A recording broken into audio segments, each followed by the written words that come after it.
What's up, YouTube? So we went through a few videos recently, played like some Jun Shadow and Rakdos Shadow and stuff. And this was a league. I think it was another league we played on stream. I can't remember.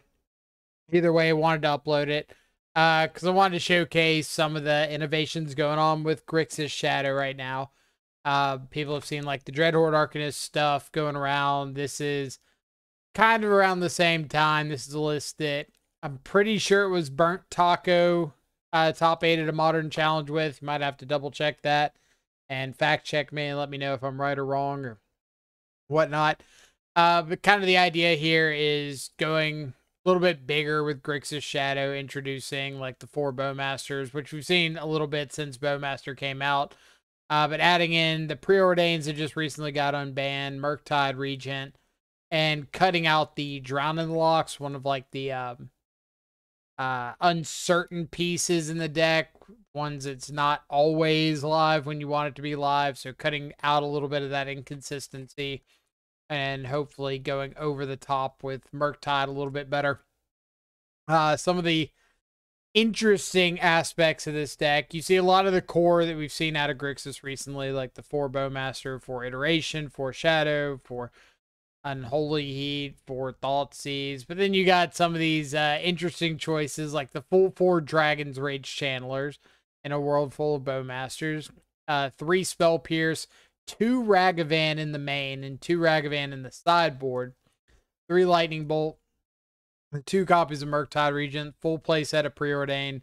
In the sideboard, a couple copies of Flusterstorm, 2 Dress Down, 2 Fury, 2 Ragavan, 2 Alpine Moon, 2 Chalice of the Void, 2 Engineered Explosives, and a Nihil Spellbomb.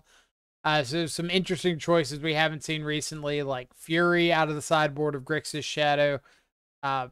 Since we don't have access to Giganta because of Murktide Regent. But also Fury is a really solid card against like a scam decks because you're able to evoke a Fury to answer a scammed Fury or a scammed Grief, something like that. The 2 Ragavans in the main and 2 in the sideboard, I'm pretty skeptical of personally. Like, I think that if you're in a meta where you believe Ragavan is not good, like if you think you're going to run into a bunch of Bowmasters and removal spells, whatnot, and you've identified Ragavan as a card that you don't want the full 4 copies of, then I think you just don't want Ragavan in your 75. I think it's a card that is really good, like on the play in a lot of matchups. It's reasonable on the draw in matchups, but the matchups that you don't want it, I think that you don't want any in the 75, not like 2 in the main. And the matchups that you do want it, I think you would rather be boarding in something else as opposed to Ragavan. Like, Ragavan's still good, but I don't think Ragavan's swinging the percentage points more than some of the other sideboard cards you have access to. So I want to keep an eye on how often we're like boarding in, boarding out the Ragavans. The Murktides, the blue feels a little stretched, the blue mana, because you're running 2 Blood Crypts and a basic Swamp in a deck that wants double blue for Murktide and like triple blue for Murktide plus Spell Pierce. So even though you have the 3 Watery Graves, it is a little bit thin on the mana. Like the triple Watery Grave with 4 Channeler, 2 Ragavan, 4 Unholy Heat, 3 Lightning Bolt, 4 Expressive Iterations is a big ask.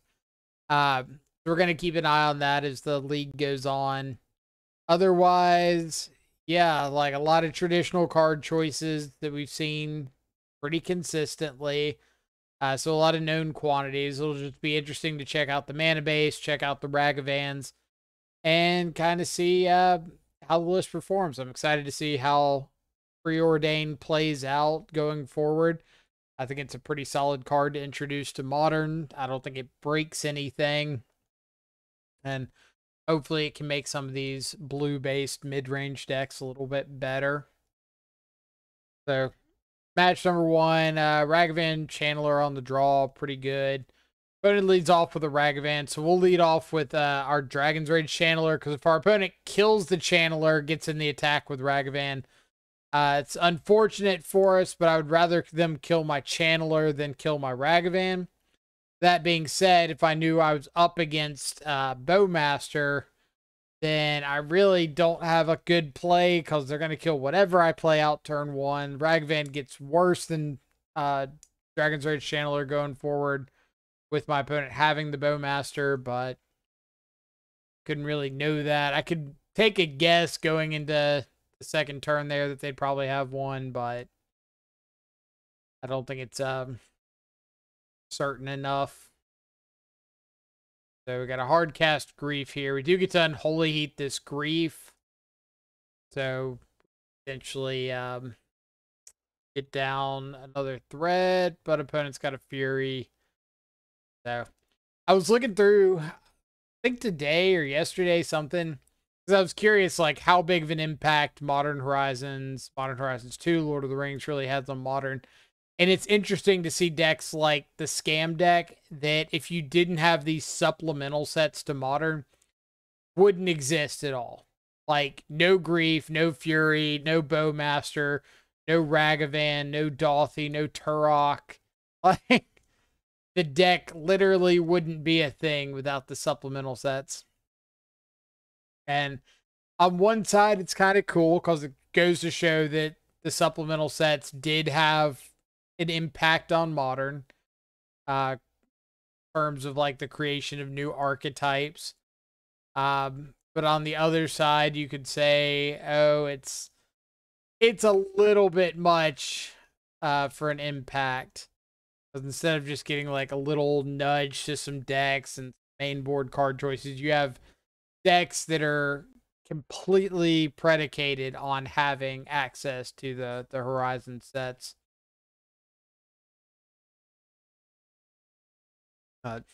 It's got an Undying effect, so yeah, nothing we can do there. Going into game 2, sideboarding against Scam. On the play, I'm more likely to board out some number of like hand disruption spells. On the draw, more likely to board out Ragavans, or like Ragavan, maybe some number of Darcy. Dress downs are definitely coming in. Nihil spell bombs coming in. The Furies are coming in to help answer like opposing scammed threats. And then right off the bat, we have a mulligan, and we mull down to a hand with just a Watery Grave with Ragavans and Unholy Heats. And this is like one of those things I was concerned about with the mana, having these triple Watery Grave with all these red 1-drops. And yeah, don't see a second land, get too far behind with Fable. They've got Spyro tokens coming back, so we'll just scoop it up, go to match 2. I always try to include even like the bad matches in these videos, because ultimately, if you only see the matches where we're winning, then you're not really going to learn anything, and you're going to have a false expectation of where the deck really is in the meta. So, opponent starts off Island Preordained, could be like a Murktide list or something. Silvergill. I should have responded to this Silvergill with Bowmaster and pinged them. Silvergill draws, ping the Silvergill. It's only 1 point of damage that I miss out on here. But I grow the Orc token, so potentially more. But that was definitely an oversight. I think I was distracted by chat. At least that's what I'm going to go with, right? Speaking of which, if you want to be part of chat, whenever we do have a stream go live, we'll have the link in the description down below to the Twitch channel, twitch.tv/the_control freak. If you ever want to come check out live stream, see some shadow action, talk about the deck. I'm just going to skip to the extra Bowmaster. So them saying a bunch of X1s and us seeing multiple Bowmasters seals the deal there. Traditionally, Merfolk goes from like a bad matchup if you're strictly on like Dimir Shadow to better the closer you get to like Grixis. And I'd probably say the best shadow variant against the Merfolk Menace is probably Rakdos, because every card in your deck is just like either a threat or removal. And that's kind of where you want to be. Where a lot of the other variants like Grixis, you get more cantrips that are obviously good cards. Not as good when your opponent's just aggressively flooding the board with dudes. And then you get towards like Dimir, that's got more cantrips, more counter spells, which aren't great in the face of Aether Vial and Cavern of Souls. So it just slowly works its way towards gun being better. But this variation of Grixis is reasonable. We've got a good number of Unholy Heats and Bolts. We've got Furies out of the board. That attack pretty well signified that they had a Hex Catcher. But at the end of the day, if we get the Hex Catcher off the board, we get a Shadow down, we're feeling reasonable. Hopefully we can find a 5th land to be able to just hard cast a Fury. That would be best case scenario. Which, don't find one. I probably should have just gone for the Fury Evoke and got the threats off the board. I kind of got greedy and wanted to find some more spells, and we ended up dying to a Lord there. So I'd call that a punt on my part. I think we could have just like... Actually, let's rewind so I can know for sure. But I think what I should have done... Yeah, this first expressive iteration, I see Murktide, iteration, Channeler. I should have just exiled the Murktide, added either of the other 2 cards to my hand, and evoked the Fury, killed the Silvergill and the Tide Shaper, and then just played out the Murktide and like attacked with the Shadow. I think that would have put us in a much better position and given us a reasonable chance at winning this game. But instead, I took the greedy line of like, oh, my opponent's not going to have a Lord here. I'll get another turn, like set up, full mana, find a removal spell, whatever. So here we got a handful of Channelers, a Ragavan that's going to go down to a Dismember. And I was going to make some comment about we're just hoping to find our 2nd land. But unfortunately, we find a Water Grave, which does nothing to help us out right now. Thankfully, though, our opponent decides to Tide Shaper our Water Grave instead of our red source. So we're able to kind of unlock our mana, get this Channeler online, start swinging in. And with 2 more Channelers, we're hoping that we'll be able to provide a very, very aggressive clock. Here, a Great Glass Spinner has always had a very special place in my heart. I played an SCG event, like an SCG Open years ago with Grixis Shadow. The OG Shadow with Wraiths and Thought Scours, Gurmag Anglers, the works.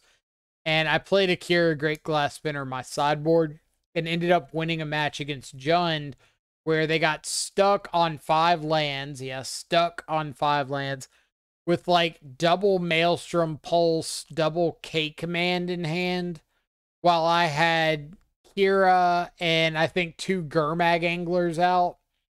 And they couldn't get the 6th mana to kill any of my threats because the first one just gets countered by Kira. And it was pretty hilarious. So, end up picking up a nice little win over Merfolk there. Going to round 3, looks like we're up against Burn.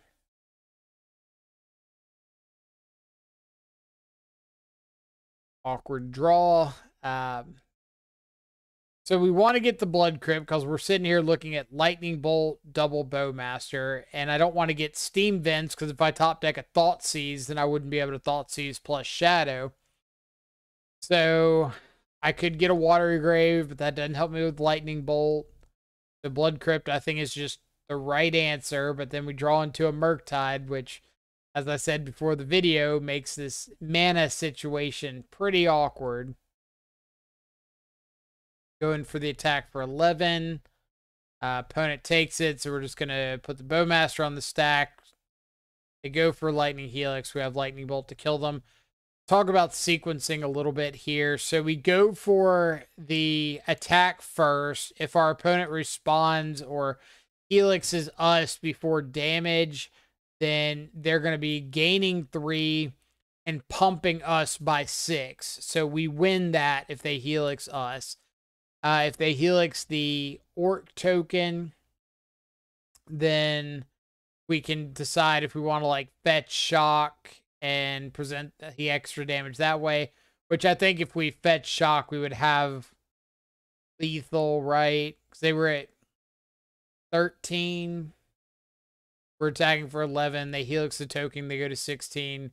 We fetch shock down to 5. We've got 16 power worth of shadows. So yeah, we win that. So waiting until the end, putting the Bowmaster on the stack means they have to use a Helix or something if they have it right then and there. If they don't, they're going down to 1 and they only have access to 1 mana. Bolt them, but dead. We could bolt them. Instead of us bolting them, we bolt them. Makes perfect sense. Sideboarding against burn. Usually bringing in like dress downs, engineered explosives, help deal with Sanctifier on Vec or Roiling Vortex. Bring in Fluster Storms, fight on the stack a little bit.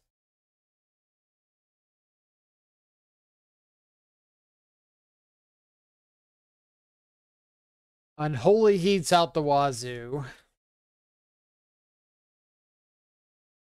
Really need to find a spot here to maybe get down a threat and protect it.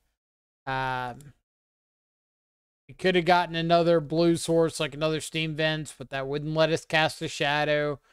We could have gotten a Watery Grave, but that doesn't help with our double red spells in hand. So again, mana being a little funky for us.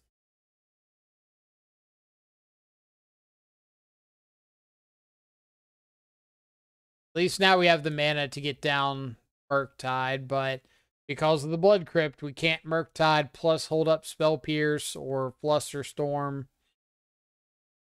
Very, very blue heavy requirements in a deck with a lot of red cards. But I really don't think there's a great way to combat that without, like not running, maybe not running Channeler, swapping out Bolt or Heat for Push or something. If you don't make one of those concessions, your mana is just going to be fairly awkward.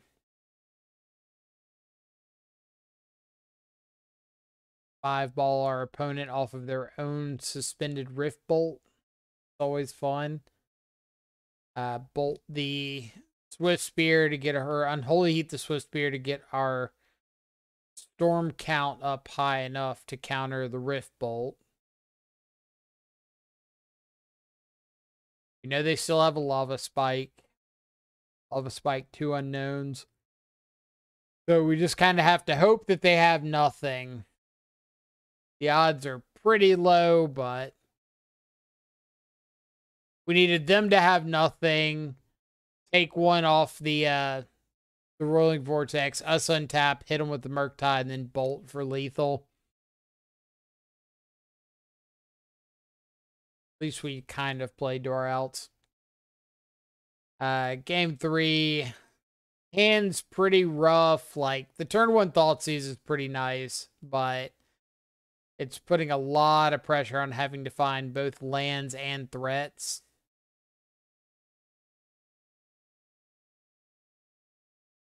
See, cast into the fire out of our opponent's hand. Love to see that. That's a card that basically does nothing.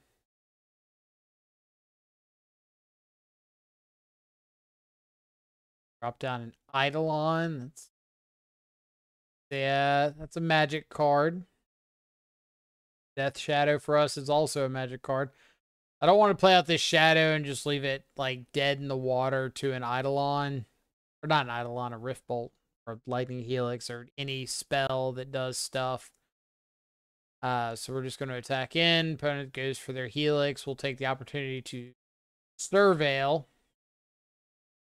Keep a Lightning Bolt on top. So now we've got the biggest threat on board between the Bolt and Dress Down to pump the Shadow. We've got lethal here.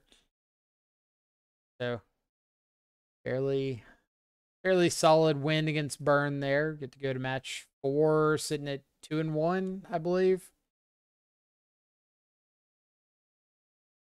On the play, Channeler double bobble. We'll take that. We're just looking for like second land. Gilded Goose off the top means it's either Samwise deck or like Yawgmoth. Them getting Breeding Pool would lead me to believe it's a Samwise deck, like the Lonis combo deck. Witch's Oven pretty well gives it away. So for anybody that doesn't know, my luck against this deck is absolutely atrocious. Like, I think I've beaten this deck one time.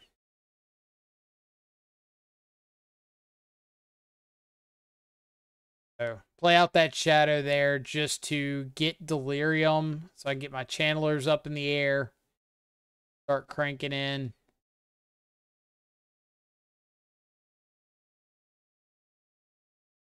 And this was a mistake here. So I attacked him with the Channelers, which is fine. And then went for the Thoughtseize as soon as it served the attack. Went for the Thoughtseize, held up the Spell Pierce.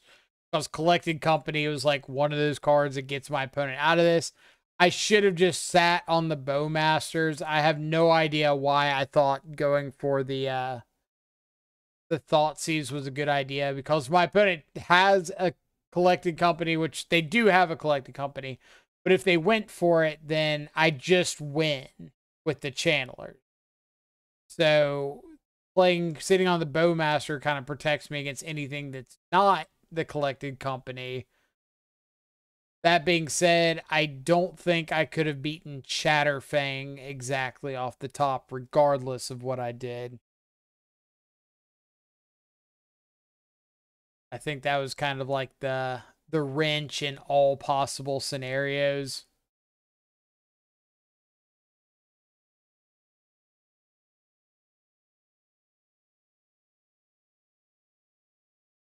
Ugh.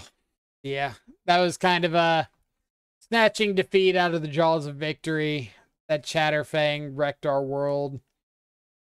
But I do think it was a misplay there to go for the Thoughtseize instead of just holding up like Bowmasters and stuff.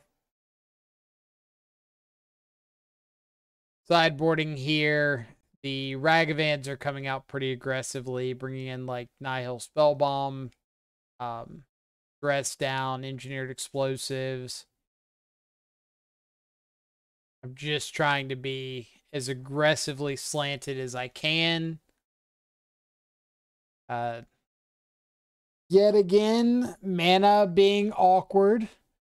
The Blood Crypt double Watery Grave with the Lightning Bolt and Unholy Heat, because I would have loved to have been able to like end a turn Unholy Heat the Samwise, untap, iteration with the Channeler out, maybe find a Shadow or another Channeler or something to really start pushing the advantage on the board. But alas, we did not find one, so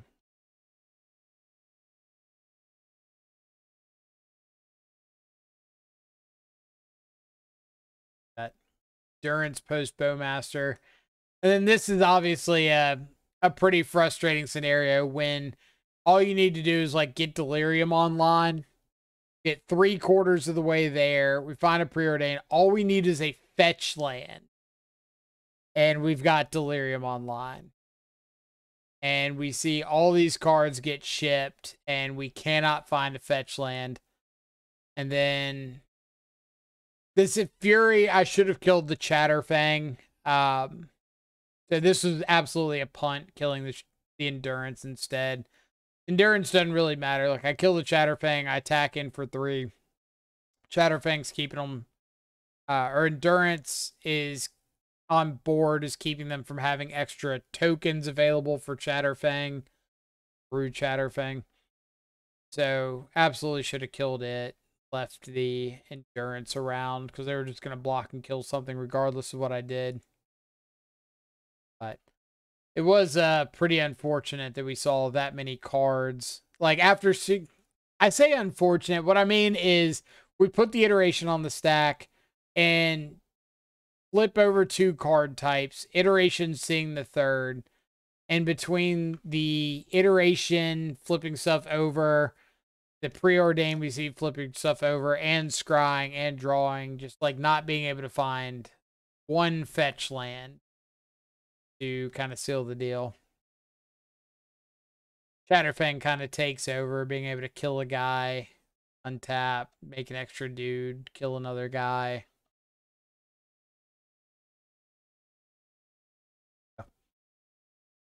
Rough scenario. I feel like every time I play against this deck, it's one of these situations where I zig, they zag. Like, oh, I go for an aggressive start with Channeler and got endurance. I'm not able to rebuild. Or game 1, we've got a pretty aggressive start going, and like Chatterfang off the top wrecks my world. Can't deal with the 2-for-1s. Can't deal with the value engines. Now, I did play against that deck with Rakdos very recently and absolutely ran them over. Was being able to curve just like Ragavan into Shadow, into Scourge or something with a Bowmaster and 3 removal spells. Just covered all the bases. But it's kind of like against Merfolk, where the more your deck is streamlined to just be dudes in removal, the better chance you're going to have against decks that are weak to pressure and removal. So round 5 here, we're up against Dimir control with Blood Crypt. We can't preordain and Murktide. Now, it is an interesting situation when it comes to navigating like your mana. For example, how often do you want to fetch based on what you could potentially draw versus fetching based on what you have available to you right this second? And there's probably a few times that I could have fetched based off of, well, I might draw Murktide. But at the same time, you've seen some of the hands that were like heavy red and black with Watery Grave in them, and or heavy red black needed Blood Crypt and then drew into the Murktide, and it's like there's a reasonable amount of expectation there, and then there's a very unreasonable, like, yeah, you're never gonna draw the wrong thing at the wrong time. And sometimes you just have to accept that that happens.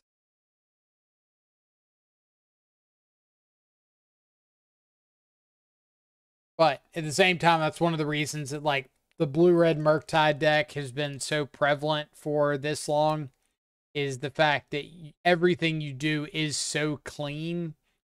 The mana's clean. The interaction's clean.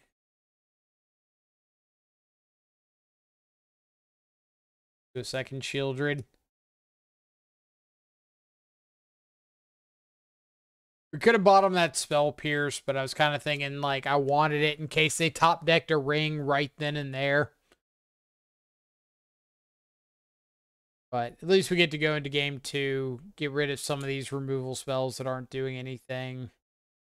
Bring in, like, Nihil Spellbomb. Bring in Fluster Storms. Some of our ways to fight on the stack a little bit.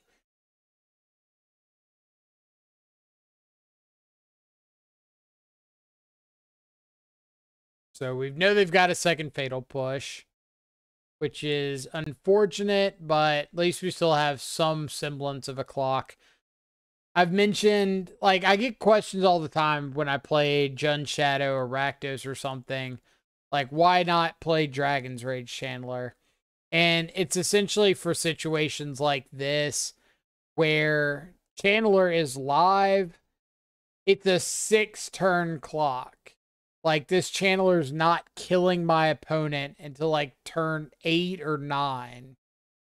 And the amount of times that's going to be dealt with way before then, or you have to have more going on to make that Chandler relevant, I think is just too much. So for me, Chandler just does not get the job done from like a getting the game over with standpoint. So I find myself gravitating away from it. Where Bowmaster, like, the clock is pretty similar, but the disruption potential is greater. Being able to deal with X1s out of like rhinos, or not rhinos, hammer time, deal with opposing Bowmasters, opposing Ragavans, channelers, and then like Ragavan's ability to snowball the game starting on turn 1, get you to double spelling quicker, get you to threat plus hold up permission quicker. I think those kind of effects make them a lot more relevant than Dragon's Rage Channeler. Now, obviously, you can have some games like we had against Merfolk where you just see triple Channeler and bolts and run away with it that way. But I think those games are like few and far enough between that it doesn't really constitute like a solid game plan.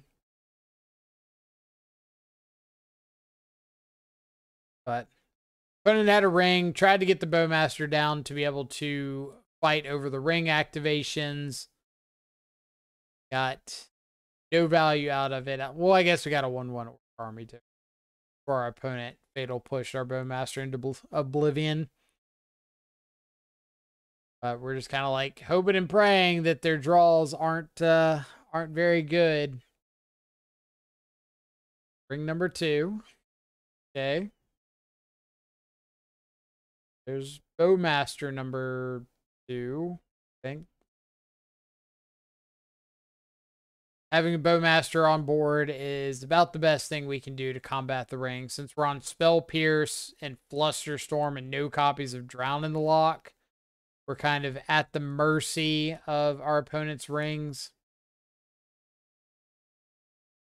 Now, that being said, Orcish Bowmaster is one of the best ways we have available to deal with the ring. Not just because we're not playing Drown in the Lock, but playing blue-black or black-based mid-range in general. Now, when your opponents use all 4 copies of their that's a little bit much. But hey, we get to go to game 3 knowing we beat 4 copies of the One Ring resolving. That game, or that first hand, we'll talk mulligan decision real quick. First hand, just no threat, 1 piece of interaction, 2 pieces of removal that aren't online, pretty easy ship. This one, we've got Thoughtseize into Shadow with a Flusterstorm backup. So does the stuff to get us on board. And here, another kind of knock on the mana. If I want to Thoughtseize into Shadow, I have to get double Black Source. If I want to Expressive Iteration after that, one of them has to be a Blood Crypt. If I get a Blood Crypt, it makes my Murktides worse. So, see what I mean about this this very conflicting mana.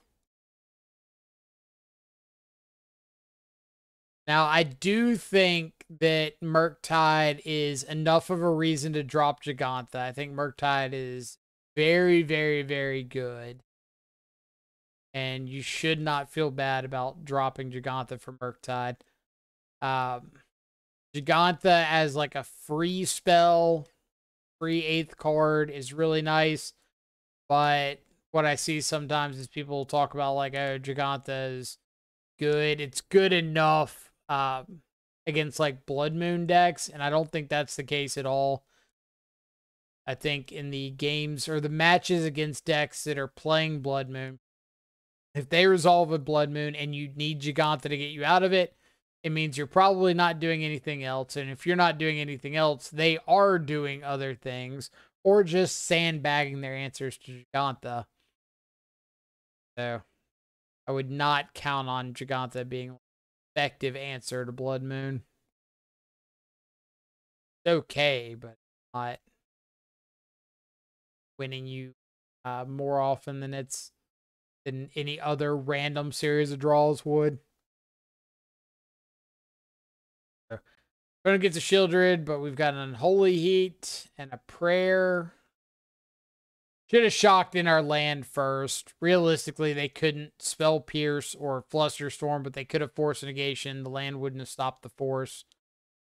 But pretty free to just play out the land first.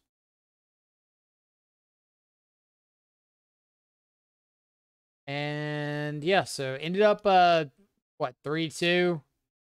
Kind of a cool league. Again, some of the concerns that I had going into it, at least some of them showed up, like the mana issues with Murktide and the double Blood Crypt, or with all the red 1-drops and triple Watery Grave. So that could be cleaned up a little bit. The Ragavans, I don't think we ever, maybe in that last match, let's see if I can up the sideboard. So yeah, the very last match against the Dimir opponent, I think that was the only match that I sided in the 2 Ragavans out of the board. And every other one, I might have sided them in against Burn. But for the most part, like, I saw 2 Bowmaster matchups. And Merfolk, Ragavan's not particularly good against. So at least 3 out of the 5 matchups, Ragavan's pretty bad or not great. So if that's the case in your leagues right now, like, I wouldn't be afraid to just cut Ragavan altogether. And I would consider looking at Bowmaster again, and or not Bowmaster, Ledger Shredder. Words are tough. I got run over by a Ledger Shredder out of a Murktide opponent the other day. Like, absolutely run over despite having multiple Bowmasters. So don't be afraid to play Ledger Shredder. Especially don't be afraid to play Kroxa. Kroxa, I think, is great right now. But we'll be testing around with some different ideas, seeing how they go, trying out some different configurations. So if you got some suggestions, feel free to drop them down below. In the description section, I'll have a link to the Discord if you want to come hang out, talk about Shadow, talk about non-Shadow, whatever you're seeing. I'll have a link to the Twitch if you want to come see a live stream, say hey, talk about everything there live, and a link to the Twitch so you know whenever streams are going live. But other than that, I hope you all have a fantastic rest of your day. Stay safe, enjoy some good food and company. I will catch y'all back live later. Adios for now.